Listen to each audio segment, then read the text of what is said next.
Good morning, students. So let's resume our poem "Ode to the West Wind." So start from the third part. Thou whose didst waken from his summer dreams the blue Mediterranean, where he lay, lulled by the coil of his crystalline stream. यहाँ ये कह रहा है कि तुम्हारी वजह से या तुम करते हो woken from his summer dreams the blue Mediterranean.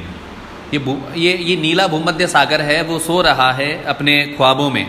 Summer के दिनों में क्या करता है, ये अपने ख्वाबों में सोया हुआ रहता है, मतलब कि शांत पड़ा रहता है।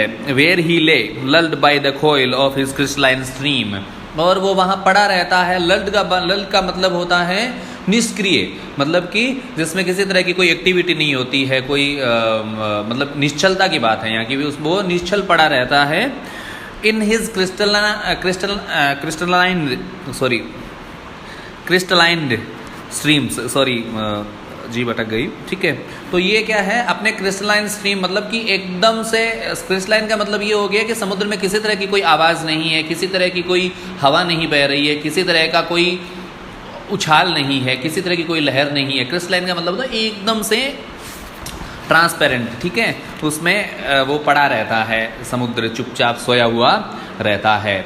कहाँ सोया हुआ रहता है ये बता रहा है। Beside a pumice isle in द बेस बे के पास में किसी आइसल में ये पड़ा रहता है, ठीक है। And saw in deep old palaces and towers quivering within the waves intenser day, ठीक है। दिन, इंटेंसर का मतलब होता है प्रभावी या फिर तीव्र जो दिन है उनके बीच में क्या करता है। क्विवरिंग का मतलब होता है हल्का हल्का कांपना, ठीक है। कांपता हुआ देखता रहता है। क्या देखता रहता है? ख्वाब देखता रहता है। किसके बारे में? About old palaces and towers, इन समुद्रों के किनारे कई जो क्या मतलब क्या बोलेंगे हम अपने को, तो इन समुद्रों के किनारे बहुत सारी सभ्यताएं फली फूली और नष्ट हो गई। तो ये कह रहा है कि ये समुद्र है, उनके ख्वाब देख रहा है। पुरानी जो सभ्यताएं हैं, जो बड़े बड़े पैलेसेस इनके किनारे बसे हुए थे, और टावर्स जो थे, बड़ी बड़ी ऊंची मीनारें थी, और बड़े बड़ी जो बिल्डिंगें थी, उनके ख्वाब ये देखता है, ठीक है। ऑल ओवरग्रोवन विथ अजूर मोज, मोज का मतलब होता है छोटी छोटी घास, अजूर का मतलब होता है नीली, ठीक है। तो ओवरग्राउंड, समुद्र के पेंदे में क्या है, बहुत ज़्यादा नीली या फिर ये जो ब्लू कलर की है वो घास है, वो क्या हो गई है, जम गई है। एंड फ्लावर्स, बहुत सारे flowers, so sweet the sense faint picturing them, ठीक है। और बहुत सारे वहाँ क्या हैं, फ्लावर्स हैं, और वो कैसे हैं, स्वीट हैं। The sense faint picturing them thou for whose path the Atlantic level powers cleave themselves into chasms. ये कह रहा है कि समुद्र के नीचे में क्या है, बहुत सारी हरी हरी घास उगी हुई है, फ्लावर्स हैं, बहुत सारी स्वीटनेस अंडर है, ठीक है। और समुद्र इसमें फेंटिंग है, मतलब कि उसमें थोड़ा क्या है, फेंट का मतलब होता है अपना सेंसेशन को खो देना है, तो अपने सेंसेशन खो रहा है। दाउ फॉर वूज पाथ, लेकिन तुम्हारे लिए क्या करता है, the Atlantic level powers cleave themselves into chasms. ये दो भागों में अपने, मतलब कि तुम्हारे आने की वजह से क्या है, ये अपने आप को दो फाड़ों में विभाजित कर दे रहा है, ताकि तुम क्या है, बिना किसी बाधा के ही उस समुद्र को पार कर सको, ठीक है। While far below the sea blooms and the oozy wood which wear the sapless foliage of the ocean know thy voice. ये क्या कह रहा है, ठीक है। तुम समुद्र के ऊपर क्या करती हो कि समुद्र को चीरते हुए निकल जाती हो, और समुद्र के नीचे क्या होती हैं, बहुत सारी वनस्पति रहती है, ठीक है। उसके अंदर बहुत सारे वुड्स हैं, बहुत सारे जंगल हैं, बहुत सारी वनस्पति हैं, बहुत सारे और भी ऑर्गेनिज्म हैं जो क्या करते हैं, बहुत सारे सेपलेस फोलिएज। सेपलेस का मतलब होता है जो पौधों और पत्तियों के बीच को जोड़ने के लिए उनके बीच में कोई द्रव्य पाया जाता है, ठीक है।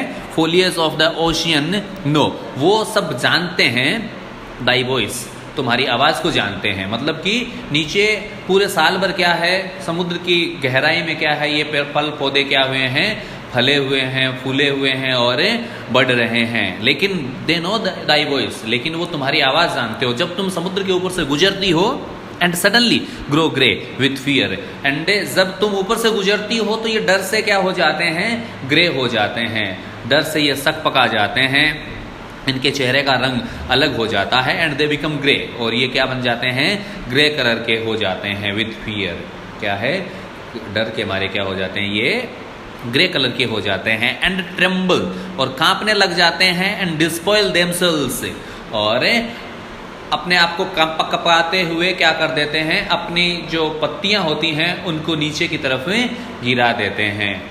ओ हियर, उसके आगे क्या लिखा हुआ है, हमारा जो थर्ड पार्ट है उसके लास्ट में क्या लिखा हुआ है, ओ हियर। तो पहले पार्ट के लास्ट में भी ओ हियर था, सेकेंड पार्ट के लास्ट में भी ओ हियर था, और थर्ड पार्ट के लास्ट में भी क्या है, ओ हियर है। तो यहाँ ये कहना चाह रहा है कि द वेस्ट विंड का जो पावर है, या फिर वेस्ट विंड को एड्रेस करते हुए ये कह रहा है कि वेस्ट विंड तुम्हारा जो पावर है वो समुद्र पे क्या असर कर सकता है।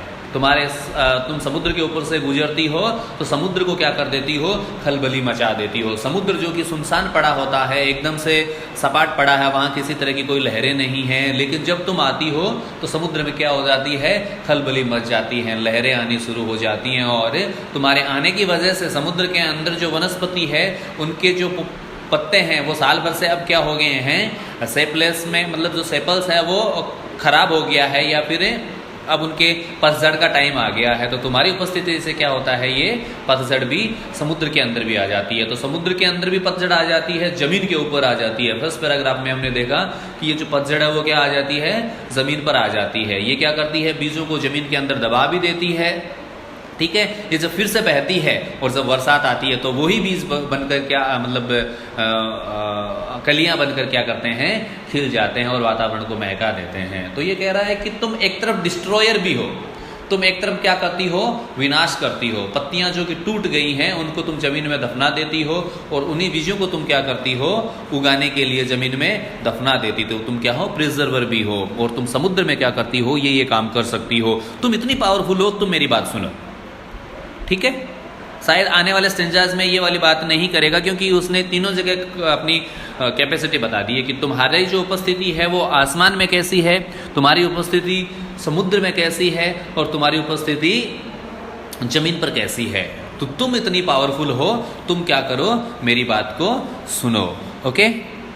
If I were a dead leaf, आगे वाला पार्ट पढ़ते हैं, चौथा part. If I were a dead leaf you might bear, if I were a swift cloud to fly with thee, a wave to pant beneath thy power and share the impulse of thy strength.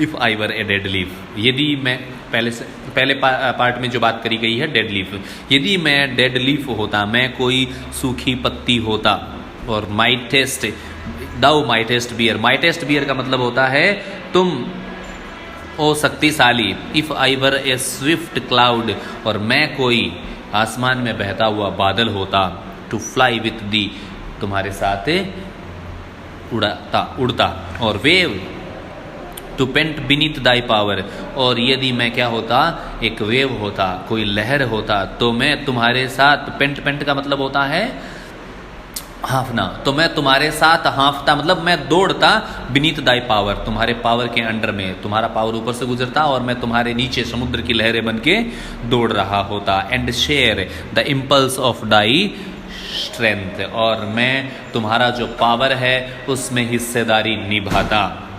Only less free then दाउ, तुमसे, मतलब कि only less free then दाउ, मैं तुमसे थोड़ा सा कम free, और uncontrollable, और जिस पे किसी का कंट्रोल नहीं होता है। फिर से क्या कर रहा है, ये एड्रेस कर रहा है, संबोधित कर रहा है। If even I were in my childhood and could be the comrade of thy wandering over heaven, as then when to outstrip the sky speed scare seemed a vision I would never have striven. ठीक है, ये कह रहा है O uncontrollable if even I were as in my childhood, यदि मैं अपने बचपन में होता या फिर मैं मेरे बचपन में जितना शक्तिशाली या फिर अपने आप को फ्री महसूस करता था वो होता, and could be the comrade of thy wandering over heaven, और मैं एक कॉमरेड होता, कॉमरेड का मतलब होता है साथी, तो मैं तुम्हारा साथी होता, वंडरिंग ओवर द हेवन, तुम्हारे साथ दौड़ता, आसमानों में दौड़ता, as then when to outstrip the sky speed scarce seemed a vision, ठीक है, और उसी आसमान में दौड़ता, and I have scare seemed a vision, और मेरे पास कुछ थे विजन्स थे, I would never have striven, और जितना मैं अपने बचपन में ताकतवर था, जितना मेरे अंदर ख्वाब थे, जितने मेरे अंदर विजन्स थे, I would never have striven, मैं तुमसे इस तरह से स्ट्राइव नहीं कर रहा होता, एज दस विथ दी इन प्रेयर इन माई सोर नीड, ठीक है, आज मैं अपनी इस सबसे महत्वपूर्ण आवश्यकता में तुमसे क्या कर रहा हूँ, प्रे कर रहा हूँ, तुमसे प्रार्थना कर रहा हूँ। ओ मैं आवश्यकता में हूँ एंड मैं तुमसे प्रेयर नहीं करता। O lift me as a wave a leaf a cloud, लेकिन आज मैं एक बहुत ज़्यादा आवश्यकता में हूँ, and lift me as a wave a leaf और एज ए क्लाउड, मुझे तुम बादल समझ के उठा लो, वेव की तरह उठा लो, या फिर एक पत्ती की तरह तुम क्या करो, उठा लो। I fall upon the thorns of fall upon the thorns of life, कांटों पे, जिंदगी के कांटों पे गिरा और मैं ब्लीड हो गया, मतलब कि एंड आई ब्लीड, और मैं जख्मी हूँ, क्योंकि मैं इस दुनियादारी ने मुझे बहुत कमज़ोर बना दिया है, ज़िंदगी ने मुझे क्या कर दिया है, बहुत कमज़ोर बना दिया है। मैंने ज़िंदगी में बहुत सारे थपेड़े खाए हैं, उसकी बदौलत मैं क्या हो गया हूँ, बहुत कमज़ोर हो गया हूँ, ठीक है। तो ये कह रहा है कि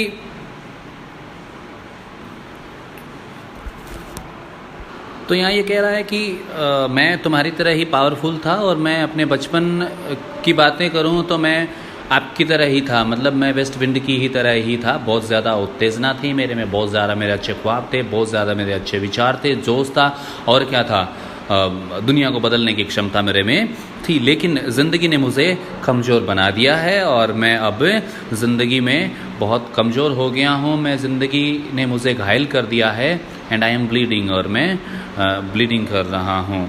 इन heavy weight of hours has chained and bowed one, a heavy weight, एक बहुत बड़ा वज़न है जिसने मुझे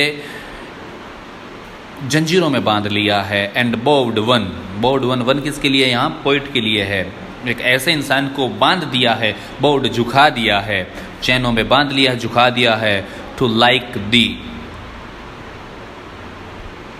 जो क्या था, वन टू लाइक दी, जो कभी तुम्हारे जैसा ही था, tameless a swift and a proud, उसमें उतनी ही ताकत थी, तुम्हारी तरह स्विफ्ट था, प्राउड था, उसमें टेमलेसनेस थी, उसमें जंगलीपन था, ताकत थी, और सब कुछ था, लेकिन वक्त ने उसे क्या कर दिया है, कमज़ोर बना दिया है।